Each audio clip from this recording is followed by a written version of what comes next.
The next Patreon Live event is coming up this coming Monday, April 22nd. All I can promise is that it will be chaotic. That is, it'll for sure be chaotic. Join the Patreon at any time, at any level, and you can be part of it. And then you also get instant access to all the Patreon content that you sign up for, all the archives, all of that instant access when you sign up at patreon.com/thisisjen.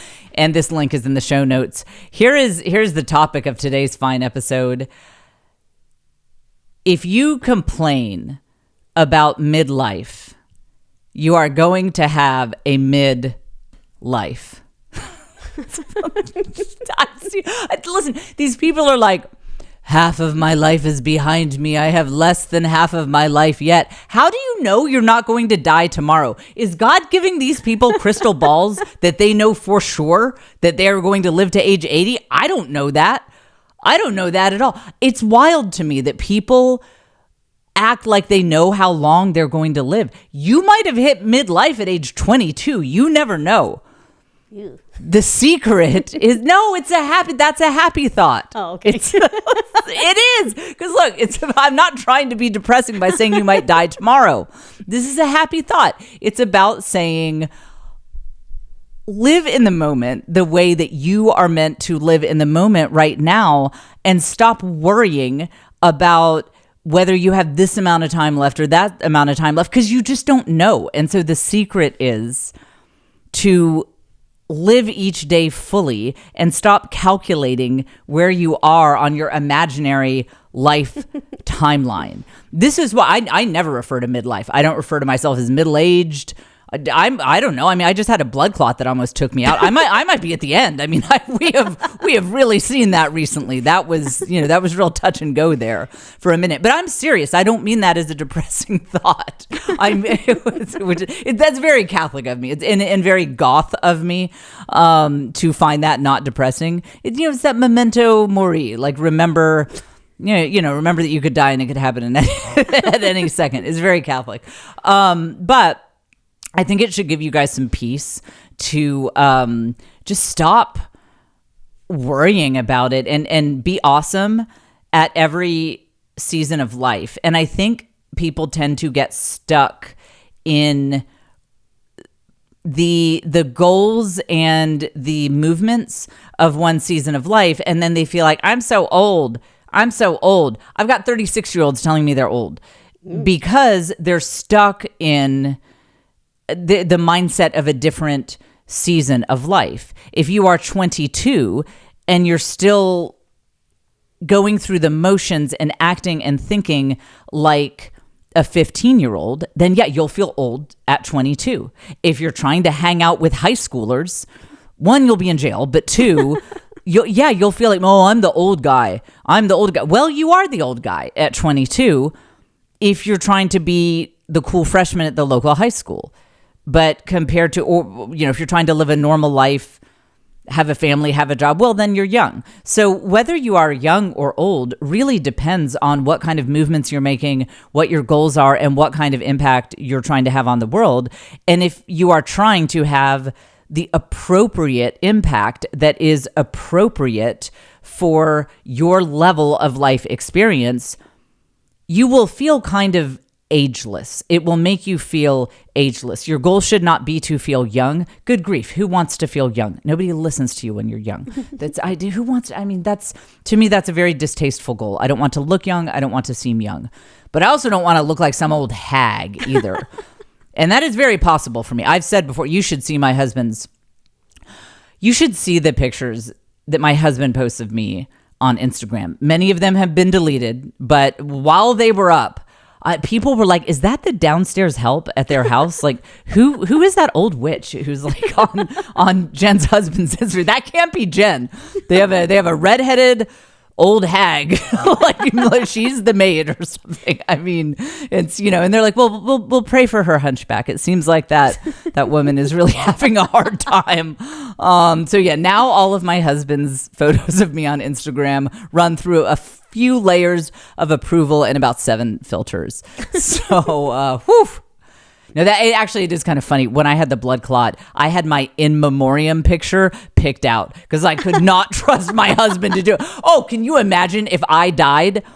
The thing that I fear most about death is my husband picking my in memoriam picture. For sure, it would be one where I look 80 pounds heavier than I actually am. Somehow, I look like I have a drooping eye and like some sort of facial deformation and a hunchback, and I look like I'm 90 years old. Like, for sure, that's the one that he would pick. So we got that settled when I had the blood clot. I have a headshot folder that I use for business, and I was like, look, just ask Reg, my manager, to ask Reg where the headshot folder is. Please use one of those and not one of the ones. Sometimes he tries to be sweet.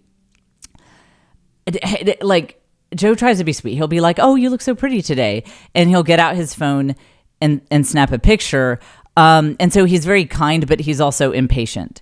So could he wait to snap the picture until after I'm done shoving the meatballs and spaghetti into my mouth, and the spaghetti is like hanging out of my mouth, and I'm like, could he wait until I finish that? No, because he's a man on the move. Patience is not his strong suit. So he'll just snap the picture and be like, beautiful. And then he'll text it to the family group chat. And I live in fear that if anything ever happened to me, that would be my, memorial like shot on Instagram. So we have that set out. So this is about the idea of midlife, but not just really midlife, but feeling ageless at any age. And it's just a mindset shift. You guys are all messed up about age. I feel like this is one of the biggest interventions I need to have with you guys.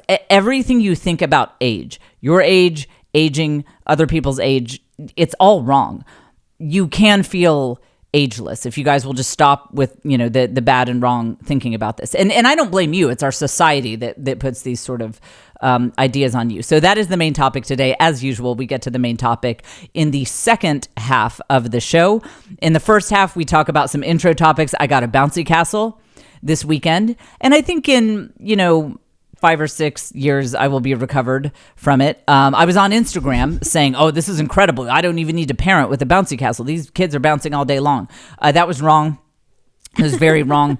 I am also going to share a very inspirational video that is going viral on TikTok, Instagram, YouTube. It's really going viral. Everyone loves it. And, maybe I'll just affirm that it's a lovely video and not have a cynical take on it. That could happen. Stay tuned to this fine episode to find out. And I will be in Lincoln, Nebraska, Austin, Texas, Charlotte, North Carolina, Greenville, South Carolina, Birmingham, Alabama, Huntsville, Alabama, and Nashville, Tennessee. I am going to all of these places soon, and you can get your link in the show notes. At least 2 of them, 3 of them, I am almost positive are going to sell out, but I won't tell you which 3, because then there is one. There's this one show. If I have 5 people there, it's going to be a VIP experience. I'll tell you that. If you want to personally hang out with me, get a couple of hours with me, you might be able to do that at one of these shows. But I do think that some of them are going to sell out. So you can get your tickets at jfcomedytour.com. And then the link is also in the show notes, whether you're listening on audio or whether you're the one person who watches my YouTube, wherever you follow my stuff, there are always show notes attached to the episode. There are links there, email list, all of that. And you can get that. Welcome to the Jen Fulwiler Show, coming to you from Austin, Texas. This is the podcast where you learn the art of being a hot girl boss or hot boy boss who knows that love and family and community are the foundations for all true success. I am your host, Jen. I am a best-selling author. I am a stand-up comic, and I have 6 children. I had 6 babies in 8 years. Caitlin White is our lovely producer. She does video editing, all sorts of stuff. You can work with her at catgstudios.com. That is cat with a K. And she takes on a select number of clients. I think she's full right now, but I keep telling her to start a wait list. And of course, Patreon, link in the show notes. Okay. Your Apple Podcast reviews, I read each one personally. It is a better way to get in touch with me than having my cell phone number. If you want me to read your words, leave an Apple Podcast review. I never miss one. I read them like, I don't want to say like the Bible. Which do I pay more attention to? Pray for me is the answer to that. All right. Let us begin with we got a bounce castle for my son's 11th birthday. As you know, his birthday occurred on the day of the solar eclipse, and we were in the path of totality. So that was a great birthday present that I arranged for him. Just a little total solar eclipse. I made the sun disappear from the sky for his birthday, and I also got a bounce castle. So who's winning at parenthood? Who's winning at parenthood? That would be me. And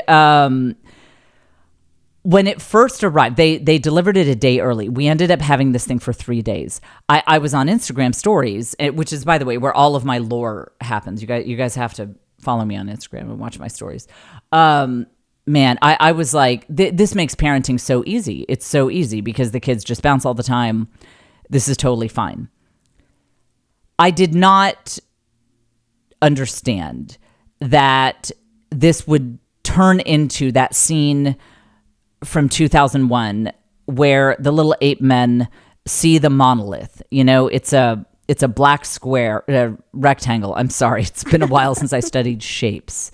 So a black rectangle appears, and the monkey guys, I don't know if they're supposed to be Neanderthals or actual monkeys. I don't know. They start losing their minds, and so they're jumping around and they're throwing bones at each other. They're hitting each other. They're hitting themselves.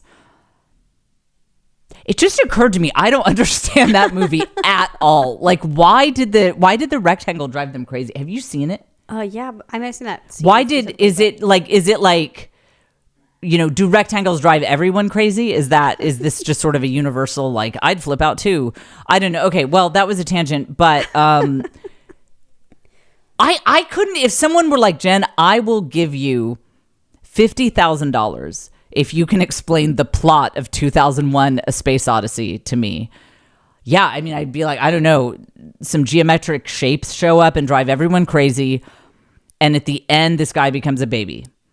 And that's literally the plot as I understand it. You know what? On YouTube, leave a comment if you can explain to me what 2001 A Space Odyssey is about. And that it's actually not a tangent. It's very relevant to this topic because that is exactly how my children acted when the bouncy castle arrived. And not just my children. I mean, like the monolith in 2001, it attracted children. There were children. I didn't even know we had that many children in this neighborhood. And they all started coming out of the woodwork and showing up. It very similar to when my husband got his inflatable hot tub for $248 from Walmart. All the bros in the neighborhood, very similar to the 2001 experience. So you hear that song, the French horn playing in the background, and all the bros with their cans of Schlitz and Natty Light started showing up. And it's like, we didn't even tell them. They just sensed that it was there. And then, they started, jumping around like monkeys, jumping in the hot tub. So yeah, it's crazy how some things just, their people find it, when it arrives. So we got the bounce castle, and it was just the mania it sent these kids into. So Caitlin was there with her 4 children, and we lost count of how many kids were there at 20. We counted up to 20, but then because everyone was running around, we couldn't keep up with them. Our house is 1,900 square feet, but it's 2 stories. So we only had about 1,000 square feet downstairs. And the kids were outside. And well, at one point the day before, they got the hose out without asking me. So they were muddy and covered in grass, in addition to, losing their minds on this bounce castle. And so Caitlin, about how many minutes were we able to get between kids sobbing and crying? Did we ever go more than 5 minutes? Oh, no, definitely not. Definitely not. No. I mean, one kid would come up sobbing, and Caitlin had the funniest response. One kid walked up. Sometimes it was our kids, sometimes it was other kids, and they're like, oh, so-and-so kicked me in the face. This was like the 11th kid to come up in just like less than an hour. And Caitlin just says deadpan, she's like, in a bad way? I was like, that was exactly my take. And I jumped in. I said, yeah, I mean, getting a foot in your face it's part of the bounce castle experience. It's, I'm not sure that's really even anything to complain about. That's a feature, not a bug. think of it like gua sha, it'll get your lymphatic flow going in your face. Like, I'd pay for that. I'd pay for people to kick me in the face. Yeah, for real. Let's hope nobody clips that, puts that on show. I'd pay for people to kick me in the face. Okay, so that what and like at the end, I didn't even tell you this, Caitlin. We had all these. There was all this detritus that ended up in the bounce castle, just little Nerf things and stuff, and all these little Nerf like little kind of ping pong ball size stuff. We were so exhausted by the end of this that we just left it in there. And I love the bounce castle people. They were wonderful. I didn't want to cause more work for them, but it was like they just had to take one for the team because I tried to go in there and clean it up, but it's a bounce castle. So like I'd try to grab something and I'd just be bouncing and rolling around. And I was like, I don't care if they charge me for this whole thing and make me buy it. I can't do this anymore. I am just completely 100% out. I cannot do this anymore. So we have, there's actually, I bring this up because I want to make a point about village life. We actually have video from another similar party we did when my son did his trench war party that eventually ended up getting him banned from handing out invitations at his school. But Caitlin, pull up one of those videos, and I'm just going to let it play as I talk. So this is when I can hear them, but I can't see them. They really get lost in the bowels of these woods. This kind of gives but you I can't ask them where they are because they might be hiding from the enemy. Area near us. The kids are running around. Play the other one. I'm trying to get the one with the kids. I found them. Oh, there they are. Okay, so you see all these kids running around. You know what? This actually isn't. Go ahead and look it up and subscribe to my YouTube channel on jfonyoutube.com. Okay, this is really just kind of a scene setting video. What I was trying to establish, there's a different video I have of these events where you see a bunch of families came over to join us, and there were kids ages 6 months to 16 years playing, and it was such a village environment in action. It was a physical, like tangible representation of what it means to be part of a village, in the sense that the moms didn't actually have to do that much work because the little kids were all running around and playing with the big kids. The tweens and the teens loved playing with the little kids. Caitlin and I see this all the time. Like, my girls love it when Caitlin's youngest, I mean, they love it when all her kids come over, but Caitlin has a little one who my kids just find so delightful. They're always texting each other about the cute things she says. And so they're sort of, it's not like we even have to set them up to babysit. We don't have to ask them to babysit. It just happens. The village just happens without us having to do anything. Okay, I can't find that video anywhere, but imagine if I could find this video. It's just a shot of like my 12-year-old daughter was pushing a 2-year-old in a swing that we have out in that same area where we do the trench wars. And then there was a 2-year-old running after my then 10-year-old. And then there were a couple of other little toddlers who were just kind of sitting playing near where my 12-year-old was pushing the other one, so that she was sort of keeping an eye on them and talking to them, and they thought it was cute to watch her push the little one in the swing. And then there were some other kids in that 10 to 12 range, and they were following around the 15-year-old, the 16-year-old, and the 17-year-old, and they were showing them how to climb this one tree and do something on the zip line or whatever. And so the adults were around. We were present. If there were any blood-curdling screams, we were there to intervene. And we had eyes on the situation, but we were just sitting in lawn chairs and kind of kicking back and talking, and it didn't require our hands-on intervention. And it reminded me so much of the videos I used to watch in anthropology class, where they would take these tribes who lived in this very traditional way, like humans have always lived, and you would see the mothers would be, say, down at the river, and they would be doing the washing of their clothes, and what you see in our woods area is exactly what you would see in those anthropology videos. It was the exact same thing.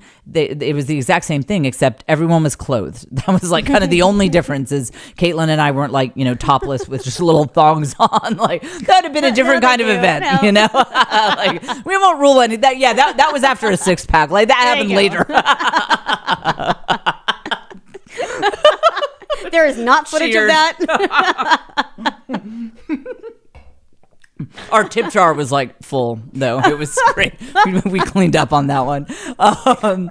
It was wild how much it was like those anthropology videos. I mean, we were like an ancient tribe in the sense that we could have been doing work. Like if we were doing laundry outside or something, we would have been doing the work that we do to contribute to keep the family alive, and we would not have had we wouldn't have had to have hands on, like eyes on the kids. And anyone who has multiple kids know that your own older children watching your younger children is very helpful. It's wonderful. It's one of the great things about big family life. But it's not the same. Let me tell you, my kids definitely, they all get along very, very well. But if I would say watch your little sibling, they were wonderful, very happy to help out. But it did feel a little more like a chore because you live with this kid every day, whatever. But a kid the exact same age from a different family, or like if they had cousins, which they don't, but like let's say a cousin came over or something, that would be really exciting because that's a new kid. That's a different kid. And when Caitlin brings her kids over, I see this all the time, that it's a whole different energy because it's not the people that you live with every day. And so you really get that village effect when you can socialize with other families, that it's not just your kids looking after your own kids.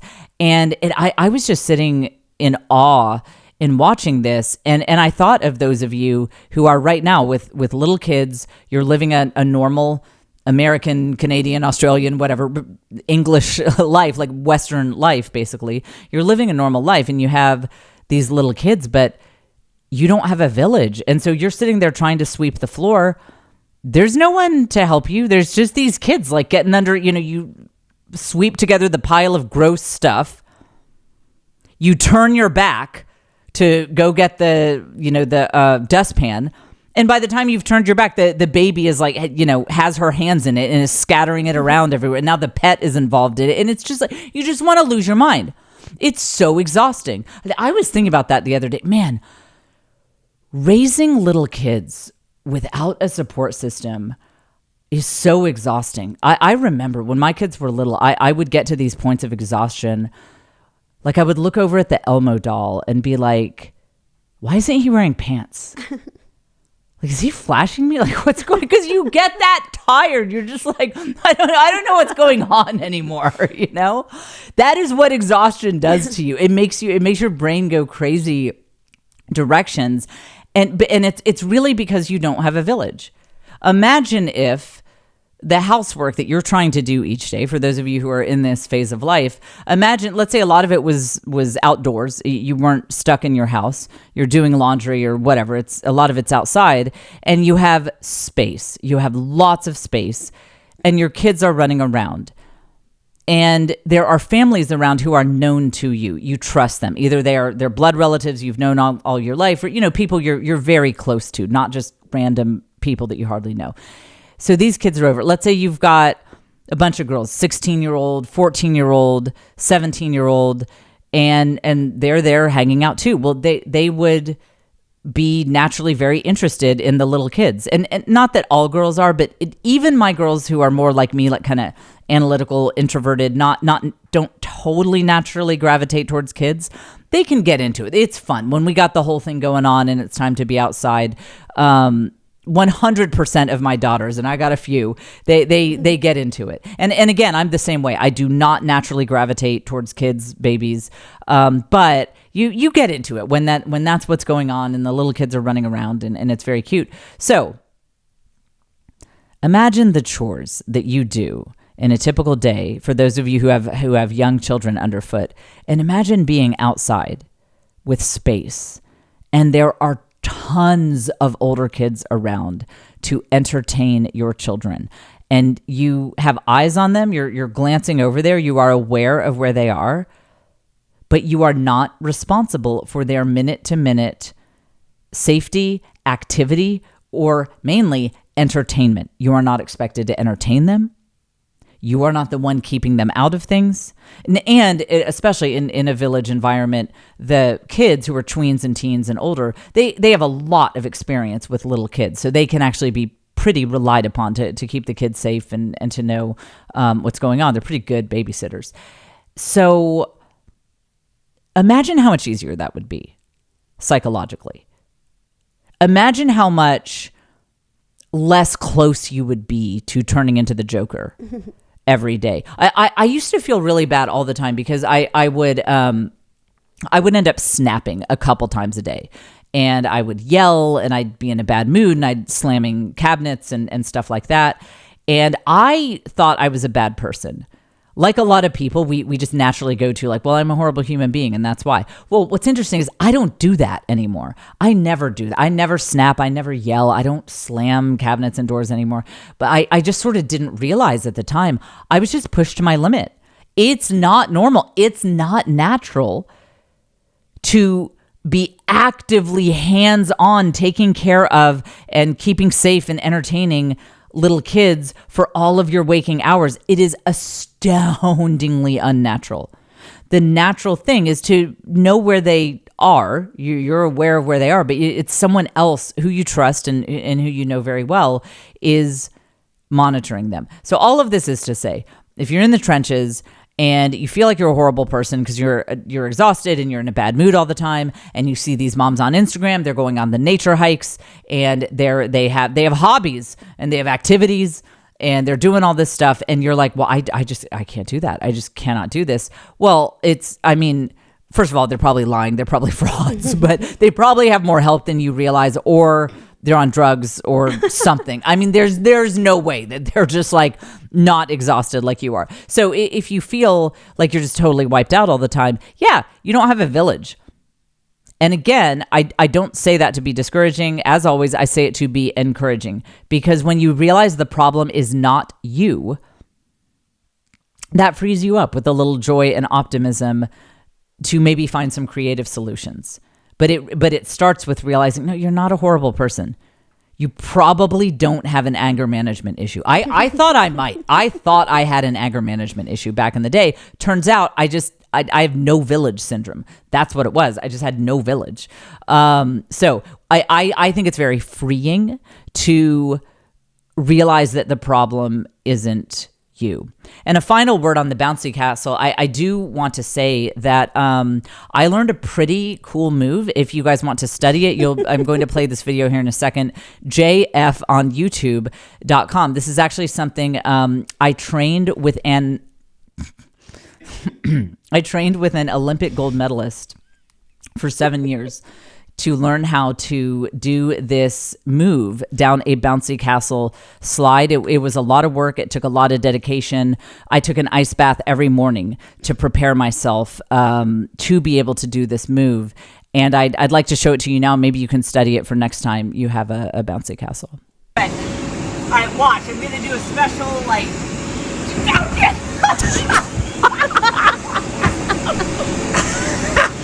So feel free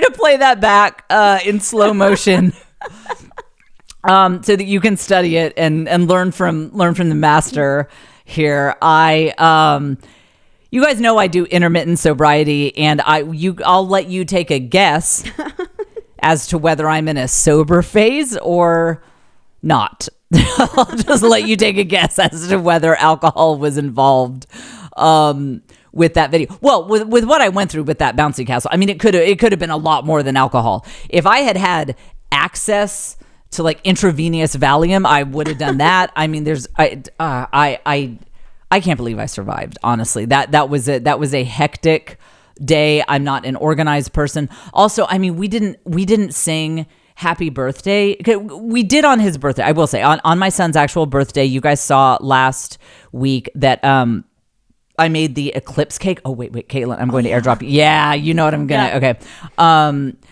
I made the eclipse cake, and I have a cool update with that I'm airdropping Caitlin right now. And so we did sing happy birthday and do a little bit more of the formal birthday things. But when we had his friends over for the bounce castle thing, I couldn't. I mean, there's no way that I could get all these kids to settle down long enough to do it. And see, Galaxy Brain over here, I did not get a cake because I knew that the cleanup from that would take 10,000 years. It would take like the rest of my life to clean that up. So we did brownies, like little brownie bites instead of a cake. And so that is me giving you permission. If you, like me, are overwhelmed by events with a lot of kids, feel free to not follow all the rules. Like technically you should do cake, gather people. I couldn't. And I told my son, I said, if this is really important to you, we can. I feel like you're okay just having your friends over and just, having a good time and running around. But if it's important to you, I'll make it happen. And he said, no, I couldn't care less. So communicate with your kids, see what they think, and you might be able to not follow some rules that like everyone thinks that you should follow. Okay. Now you guys know I made the eclipse cake for my son. I ordered a basic cake from Walmart and a yellow cake. And then I put black icing on the top and then candles all around it to make it look like the eclipse. The official Walmart account on X retweeted this. What is it? What does they say? Have your eclipse and eat it too. Uh-huh. And see, if you're not subscribed to my YouTube channel, you're missing this. You're missing the proof. I might be lying. Maybe I have a picture up here of Walmart blocking me. I mean, see, you don't know because you don't subscribe to my YouTube channel. So go look that up. Follow me on YouTube and you can see this was really a big highlight for me. Walmart retweeting. Like this is the official Walmart account retweeted my eclipse cake. So I was very, very, very excited about that. Where are we on time? I can't decide. Okay, I 32. Guess. Yeah, let's go ahead. Okay, I'll hit this topic. There's a very sweet video that is going viral and that I really like. I just want to give you guys a little bit of encouragement on it. It's from hang on, I want to give her credit. Look this gal up. She's great. It's wait, where are my notes? Is this another like last week? I'm gonna look this up. FDS for like my oh, okay. Sugar Bakery Co. on Instagram. This gal is lovely. She's super inspirational. Follow her. So watch this video. Now it does have an Adele song in the background. If I get banned from YouTube, it's because I don't understand how copyright fair use works. Caitlin, I'm serious. Watch our YouTube. I'm a little worried that we're gonna get a copyright ding on this. Maybe I shouldn't play it. Okay, well, just play it. Go ahead and play it. Her that the thing she is scared of is going to change her whole life. And that the reason she's scared is because she thinks she's going to fail. And she's not going to.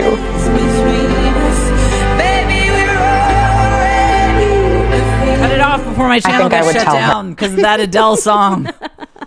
Oh, I'm gonna be so mad if I get a copyright ding for this. Okay, but okay, so it's a great video. She's saying that if she could go back and tell her former self one thing, it would be to not be afraid to try. She started her bakery. Looks like a great bakery. She's in California. Use her services. She seems amazing. She said, just don't be afraid to try because she wishes she could go back in time and say, it's all going to work. And so this is going viral. You've probably seen it. And I would say, I just want to build on that and say, when you feel that way, like, I'm so glad I didn't fear, and I've made it and this is successful now. Always remember you could still fail. I mean, this is the thing about business because my husband is an MBA and I mean, we hang out with these like Harvard Business School, Stanford Business School, Wharton, like, all those guys. And my husband's very cynical friends would be like, I don't know what you could, I mean, a competitor could open up next door, somebody could sue you. I mean, like you can always still fail. It's never too late to fail. Let me tell you that. let me tell you, it is never too late to fail. It could always happen. And any project that you start, any business, any hobby, it is going to always be something that you need to fight for. Even people who are famous, even people who seem to have made it, even big business people, you're always going to have to fight to keep this thing that you love going. Marriage, frankly. You don't get to a point where you're like, oh, I can safely ignore this person. Like, we're in the clear. It's like you have to fight for what you love to keep it going. You have to fight for it. And this gal may end up having to fight for her bakery, and she seems awesome. I think she'll win. And again, I want to affirm it's a lovely video. But I don't want you guys to see this and feel like if you follow your dreams, like I'm always telling you to do, that you are going to get to some point where you don't have to fight. Do you think Bill Gates was ever like, would Bill Gates have done a video like that where he's like, I just, if I could go back and tell me, well, he could do like, if I could go back and tell myself, like, you're going to be a billionaire and be involved in worldwide conspiracies in the Illuminati. Like, it's just so you could be part of the Illuminati. Like, I guess he could, and that would be legit.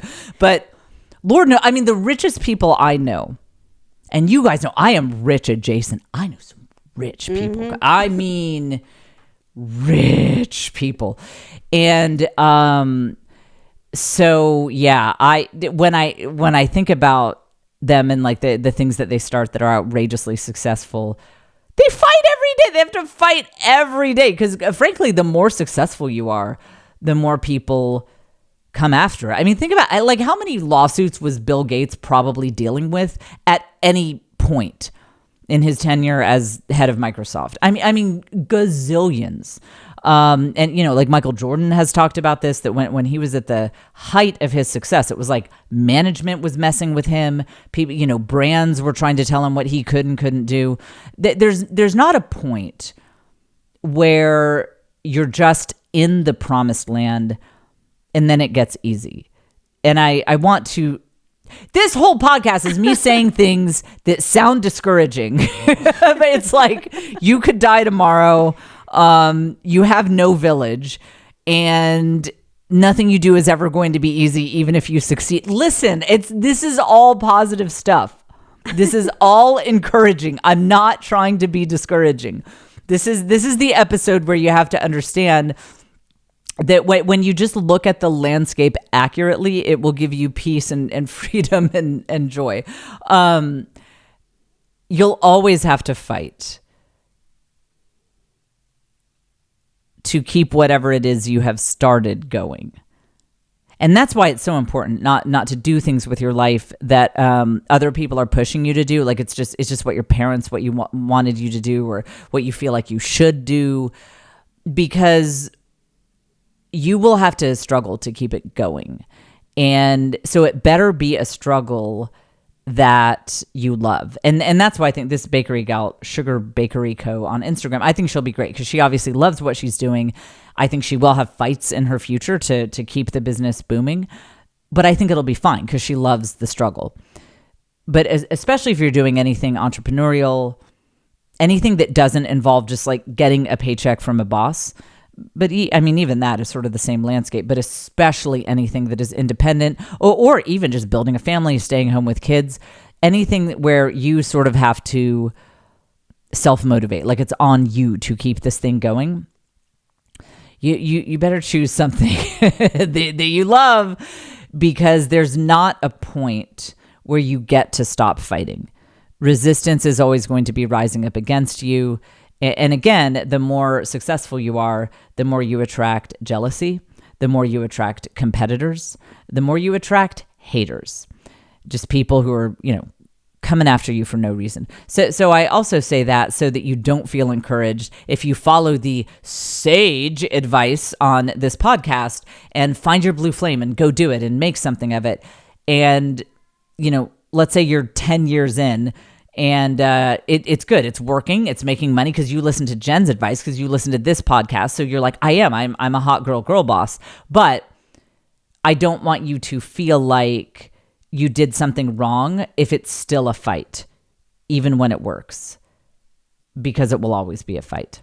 Okay, so that's what I have to say on that. Let's get to the main topic, but first, we have episode 36, right, of the Village Hustle? 36. Okay, episode 36 of the Village Hustle Patreon just came out. This is the part 2 to my public speaking advice, and it's not just public speaking, like speaking in front of groups. It's also, if you ever feel like making videos for social media, anything where you are facing a group of people publicly, I told you my advice, and my advice is pretty non-traditional. I've watched a gazillion videos about public speaking, and I've never really heard people say the things that I'm saying. You won't be shocked to hear it's a little bit of a different spin on the subject. I'm sort of coming at it from a different angle. I think you will like it a lot, and that is on the Patreon. And again, get on the Patreon, and not only do you get instant access to the content and all the archives, but then you will be able to join us for what I'm sure will be a very chaotic live event for Patreon members only on April 22nd. And you guys can ask me anything.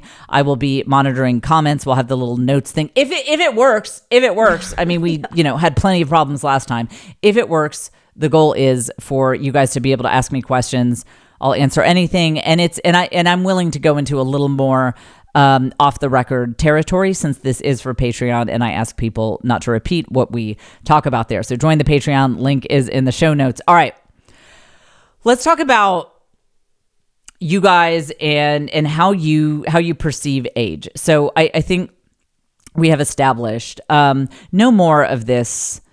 Don't make me read any more social media posts that are like, my best years are behind me.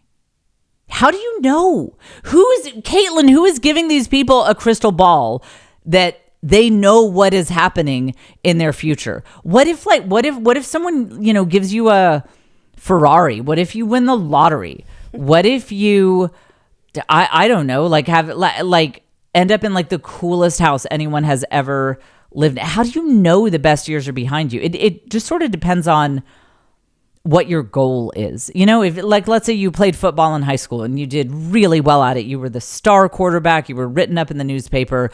Sometimes people like that will say, my best years are behind me. What, your best football years?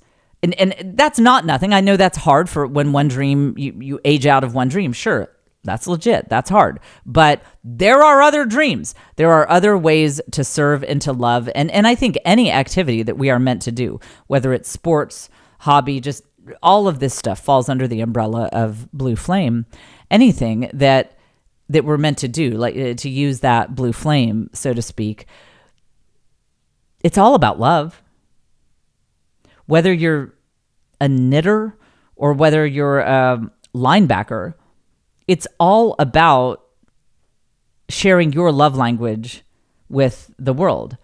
And a lot of people don't think of it that way. I mean, I don't think Patrick Mahomes is like, this is about loving the world. He's like, no, he's like, I'm about winning. Let's get another Super Bowl, But it is. I mean, that's what it really is. I mean, I think that's why we're called to these things, because it brings other people so much joy to watch Mahomes do what he does, to watch all these football players do what they do. I mean, it's, for those of us who are football fans, I mean, it is adding love to the world. It's so good. It's so fun. It brings people together. It creates community. I mean, it's a really cool thing. Same thing if you're knitting. If you knit a hat for your friend's baby, well, you created something that didn't exist a couple days ago.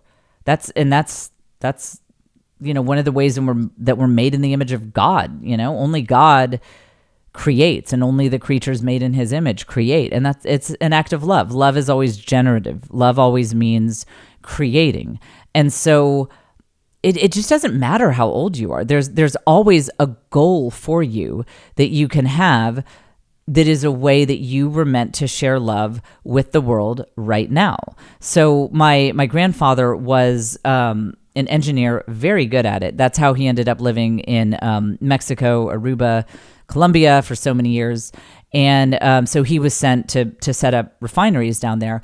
And he was great at it. He was a very good and fair employee. He tried to give people chances and a chance to move up and, within these cities he lived in. sometimes the social structures were such that it was hard for people from certain demographics to get ahead. So he tried to keep his eye on that and be very fair to them and make sure they got promotions when they deserved them and all that sort of thing. So that was his love language. And then he got hepatitis from eating bad seafood when he was in his late 40s, early 50s. And he came so close to dying that his friends in Mexico had him snuck back across the border. And I want to, there was something that happened, like they forgot his passport or something. They almost didn't get across the border, and someone had to bribe one of the guards to be like, could you please look the other way? Like, we have things that we need to do here.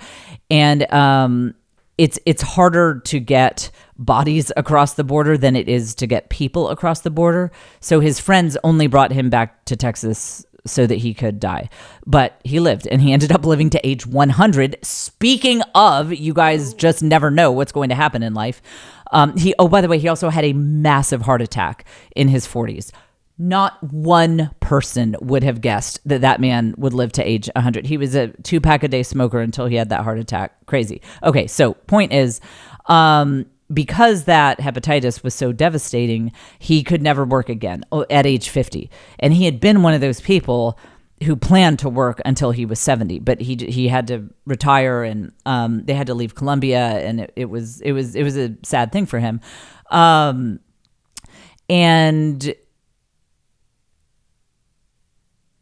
it could have been tempting for him to say that his best years are behind him and his life is over and blah, blah, blah. But he just developed a new blue flame. He taught himself how to cook. And by the time I was old enough to remember him. So this was all before I was born, the hepatitis and almost dying and all that. So I was born, he was probably, I don't know, let's say 60 or something when I was born. By the time I was born, he was a literal gourmet chef. I mean, the stuff that this man would create, he would do these souffles that were just absolutely perfect, like something you'd see on the Food Network. And then he would do, because he was also an engineer, he often created his own cooking tins and cooking supplies. Like he wanted a certain type of holder to keep these little cake things that he would make. So he took metal and soldered it together and all that to make his own cooking supplies. He created his own grills that would heat perfectly evenly. He built his own slow cookers and catfish fryers and all that.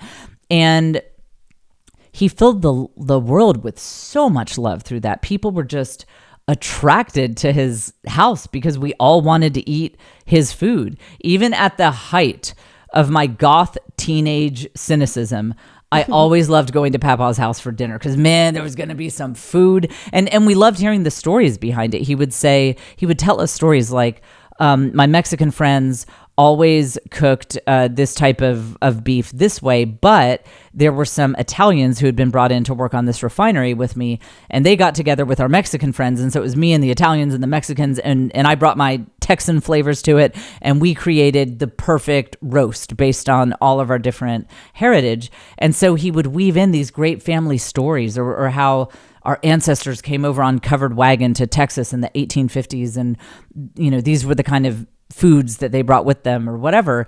And it was just so cool to see him thriving and just sharing love with people. And I just remember when I was a teenager and in my 20s, like I never thought of him as like an old man. I didn't categorize him that way. I wasn't like, oh, the old guy over there, because he just seemed kind of ageless to me.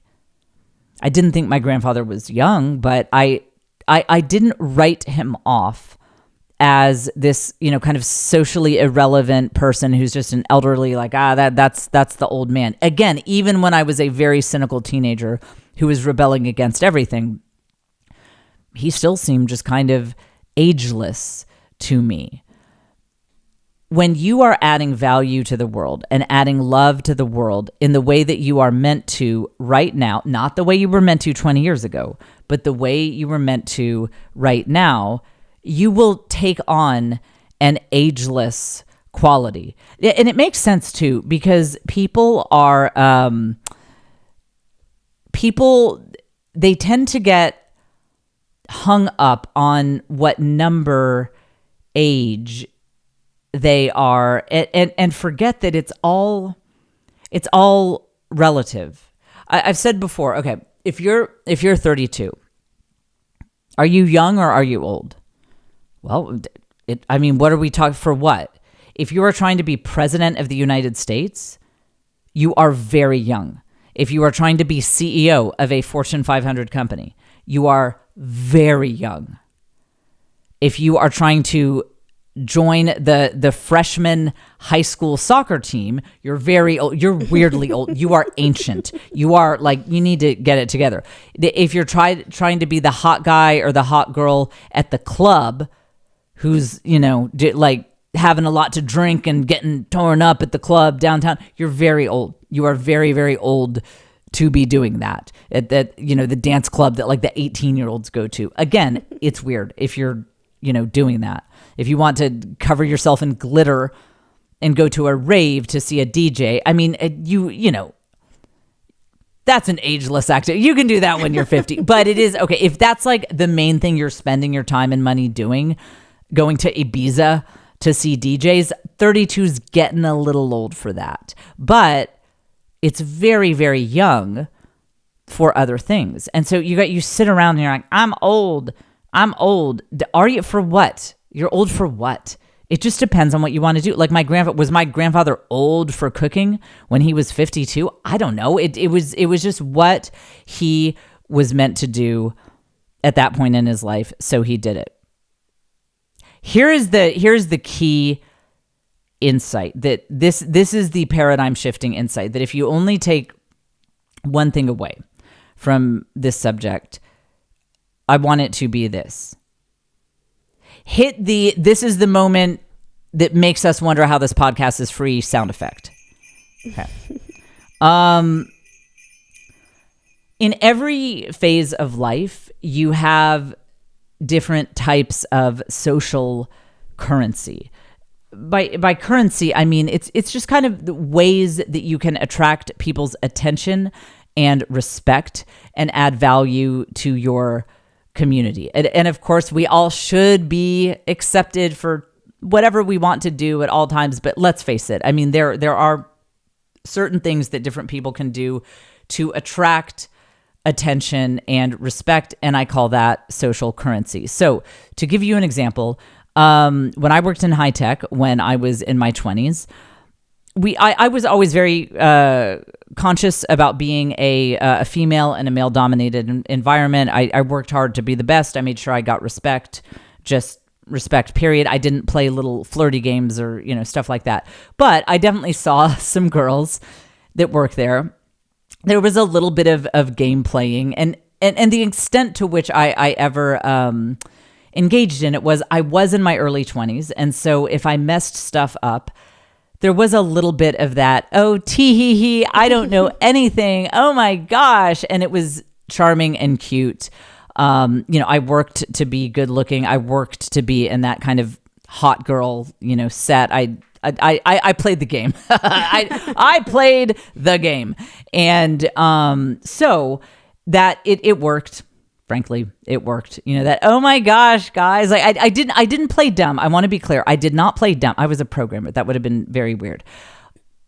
But I played on youth and female nature to get myself out of trouble when I'd kind of be slacking off. It was just I'm inexperienced, I'm good at programming, but oh my gosh, I just didn't know that. Thank you for telling me. And that is a type of social currency. How weird would that be if I did that as a woman in my 40s? I would seem like a very bizarre person if I'm like, oh my gosh, I just didn't know. They'd be like, how have you been alive on Earth for this long and you didn't that's weird. No, well, now we're just concerned about you. Now it will work because they would be whispering about how to get this poor woman the help that she needs if I tried to play that same game. Let me give you a specific example. I was at a couple years ago. So I was in my early to mid 40s. I ended up at a dance club. It's like a dance club in Austin. It's at the Domain. Have you ever been to this one in the Domain? There's a club at the Domain. Oh, there's a couple of them. Oh, is there? Okay, so Caitlin knows. Caitlin's very young. She still goes to places like this. So I ended up at one of these places, and everyone there is in their 20s. Maybe a couple people in their early 30s, but it was definitely many people in there probably could have been my children. And knowing some of my kids might have actually been in there with like fake IDs. We never know. So yeah, I definitely didn't fit in, and it did. Well, actually, I shouldn't say that. That's actually the point I'm about to make. I actually didn't feel like I didn't fit in, and that was what was kind of interesting about it, because I understand social currency. It was an interesting exercise in social currency. So I went to many, many places like that in my 20s, and the social currency that you have as a girl who's doing the hot girl thing, dressing the right way, doing makeup the right way, doing hair, whatever, doing all the fad diets to make sure everything is, looking like it should. The social currency I would have had to offer is, I was single, availability, that sort of thing. Just, or I'm sure when I was in my 20s, men might be like, oh, I hope she goes and does something crazy on the dance floor. That would be, fun to watch. Not the social currency that I have to offer these days. No one was like, oh my gosh, the 40-something mom of 6 is here. Let's hope she twerks. We hope that she will just hike up her skirt and do something real crazy on that dance floor. No, nobody's thinking that. That's not the social currency that I have to offer. And it shouldn't be. Frankly, it's a cheaper currency. But we get stuck in thinking of one type of social currency. So I think women especially do this. They're like, if I can't do the hair twirling cute girl thing anymore, if nobody wants to see me twerk, well, then I'm irrelevant to society. What value do I have? And it's funny, that's a very low value currency to even put your mind on. It's like that doesn't really get you that far in life. It's not worth much spending that currency, because it's very much based on just physical appearance, surface level things. By the way, it's why how the podcast bros are always like, women don't have any value to men over age 25. I talked to this woman and she was 25 and a half, and I was like, you're old because I'm a high value man, because they have podcasts, that's, I know that when I think high value man, I'm like, does he have no job in a podcast? Because that is really, because in the old days it would be like a man had to have like tons of money and be a titan of industry, and maybe have won wars or done manly things, like he can change a tire, something like that. But no, now it's just, we just want you to live in your mom's basement and have a podcast, and you should absolutely be judging women from that perspective. So you'll hear this, like, women have no value to men over age 25. Well, that's because they're talking about that very shallow type of social currency that is all based on physical appearance. So basically it's like, if you have aged out of being a stripper on a pole, then these guys are going to say that you just don't have a lot of value to men, because ultimately, at the end of the day, these guys are, they can't emotionally connect with women. They can't see women as full people. So all they know how to do is analyze them from a very, very kind of carnal, surface level point of view. So that's the connection there to that type of social currency. So it is a type of social currency that you have if you're under 25, but you do not want to get hung up on that social currency, and you always want to be working to switch your currency to whatever season that you are in. And whatever season you are in, you have currency. But it's funny, my mom has a ton of social currency, and she is 78 years old. And whatever you're picturing, it's not that. Picture a vibrant 60-year-old, and that is what my mom looks like. Like, it's not, when you hear 78, the woman, speaking of ageless. Yeah, you know my mom. Like, it's wild. The woman, she doesn't age. It's just not her thing. But she has tons of social currency because she understands how to add value in this season of life. Like, she's the most fun person of her friends. You can't get on her calendar. She's always, I asked her if we could she could come over and have dinner with us and talk about some summer plans. And she was like, well, Sunday night we go dancing, and then Monday I have a brunch, and then I'm going to a friend's house in this other city. Wednesday is also dancing, Friday's dancing. And it's like, well, I'm actually free. So just let me know when your calendar opens up. So my mom is someone who understands social currency very well. And just like if you're traveling to different countries, if you're going from the United States to London, to Italy, to Japan, when you arrive at each spot, you need to change out your currency. The mistake that a lot of you guys are making is you've spent a lot of time in London. And then now that time has gone on, and one day you wake up and you find yourself in Japan. And you're still trying to spend English currency. You're still trying to spend pounds. And you're depressed about it because it's not working. It's like you're trying to throw your weight around with like, look at all this money I have. It has a picture of the Queen on it. Like, I have so much money. And they're like, this is not the currency we want from you. You are in Japan. You're not in the United Kingdom. So this is not the currency that we want from you, is what the Japanese would be telling you in that situation. And this is the analogy for age and how to become ageless. You have to understand what currency do people want from you. And so when I found myself at the dance club, I realized that, grabbing a pole and, shaking certain parts of my anatomy were not what anyone wanted from me.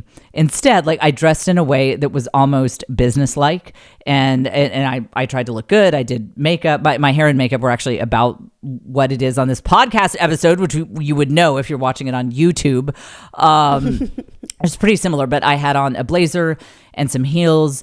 And what's funny is people acted, there was no feeling that I shouldn't be there. And in fact, people were quite definitely welcoming, a little differential. And this one drunk guy, he was probably like 24, 25. And he was being very, very nice to me. And I just couldn't figure out, I was like, I know he's not hitting on me, but he's being like, why is he being so nice to me? And then after the conversation, he was like, so are you the owner? I should have been like, I am actually. Free drinks, drinks on me. I'm the owner. I own this place. But that's how you play it. A lot of people would have made the mistake. Oh, I should have said why I was there. So I was meeting a friend of mine whose daughter was meeting friends. So this friend of mine was like, I'm having a girls' night out with my daughter. My daughter's meeting some of her friends there. Do you want to meet me at this bar, at this club, and we can hang out? So that's how I ended up there. And a lot of people, I think, especially women, would have kind of slunk in there with low body language, feeling like, oh, I feel people are going to think I'm so dumb. They're going to be like, why is this mom here? Like, nobody wants me. Because you're trying to spend pounds in Japan. You're trying to spend the currency of one country in another country, and it's not working. You have to switch your currency from how you can add value, how you can love people in where you are in life based on your life experience. And so for me to just bring kind of a business-like presence, frankly, I think I had kind of a calming effect on the people around me, because I wasn't screaming that everyone should do shots. I wasn't being crazy. I wasn't suggesting that anyone dance on the table, things like that. I was very welcomed there by that group of people. Frankly, I think they sort of saw me as their leader. They were like, this woman probably owns the place, and even if she doesn't, if all of us start ODing or twitching from alcohol poisoning, like, she could probably help us out. And again, I looked, quote unquote good. I felt like I looked good, but in a way that was appropriate for me. I wasn't trying to wear a tube top and have my thong hanging out of my skinny jeans because like that, I know everyone knows that would be insane, but the reason it would be insane is because that would be trying to spend a currency that nobody wants from me in this particular phase of life. And that's actually a really good thing, because again, if I'd walked into the same club when I was 22 and tried to act like I owned the place, and I'm like wearing a blazer and, you know, trying to get people to calm down and just sort of, I'm not that I was trying to get people to calm down, but you know what I mean? Like just having a stately leader presence in the place. That would have been weird. They would have been like, you're younger than all of us. Like, shut up, get on the dance floor. Like, shut up, you know, that wouldn't have worked. And frankly, the social currency of people who are 40 years old and over is way more powerful. I love playing social games. I think it's incredible. I think it's so fun. It's something I've loved my whole life. Man, I didn't know what social games were until I turned 40. And that's what I want to tell you guys. You're playing this all wrong. The social currency that you get, especially as a woman after age 40, is way more powerful than anything that you had in any other phase of life. You just have to know what it is, and you have to know how to spend it. And a lot of you are just getting stuck on your 30-year-old social currency. You know, it would be like if there's, like, I remember, you know, we went to Mexico all the time, and we used to have some pesos, like when their economy was not doing well. These pesos were like, they were just not worth a lot. Mexico was having a hard time at that time. These pesos were not super valuable. And, you know, and it would be like, if I was like crying over my pesos, like, I just want to spend my pesos, when I have all of, you know, stacks and stacks of $100 bills in US dollars. It's like, guys, the old currency was not that valuable. Step into your new currency. Step into your leader energy, the energy of experience and gravitas. And yes, still looking good, still looking great, just in a gravitas leader sort of way. You will get so much more respect than you've ever had in your life. And frankly, people will like you more. 'Cause that's another thing about being a young person in that 22-year-olds club game. It's very chaotic, and it's very easy for your fortunes to change. Again, I've played social games my whole life, and I actually have a lot of listeners who are in their 20s. They're not married yet. They listen to this podcast because I'm like the ghost of hot girl future. I'm like, they're just kind of seeing how things are going to work out for them. And so to you guys, I would say it gets easier as long as you know to exchange currency and spend the social currency that is right for you in each phase of life. Life gets so much easier because when you are playing those social games and being the, you know, cute girl at the bar or whatever, when you're in your 20s, there's a lot of competition. It's a dog eat dog kind of, world where it's like, yeah, maybe you were the cute girl for 2 seconds, but then someone cuter walks in and now no one's talking to you. And now you feel lame because the one person didn't call you back or whatever. It's chaotic. It's draining. Whereas the type of social influence and power and currency that you can have, especially after 40, a little bit in your 30s, but definitely after 40, it is much more stable. No one was going to mess with me at that dance club. I mean, frankly, people were like intimidated by me. They they were very welcoming, deferential, nice, but like it wasn't that unstable dog eat dog competitive sort of feeling that I felt when I would go to dance clubs in my 20s. It was a much more stable kind of social currency and power, and all of that will be available to you. All of that will open up to you when you just keep an eye on where you are in life, what your experience level is, and what kind of social currency people want from you at this particular phase of your life, and realizing they want a higher value currency as you go on in life. It's better. It's not worse. It's better. It's a much higher value currency. And so it all starts with rejecting this idea of your best years are behind midlife. You don't know when the middle of your life is. The middle of your life might have been 10 years ago. You have no idea.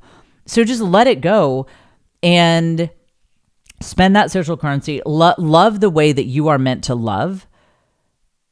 right here, right now. And don't worry about if you're in midlife or whatever. Maybe you'll live to 120 and like you're not even close to the middle of your, like you just don't know.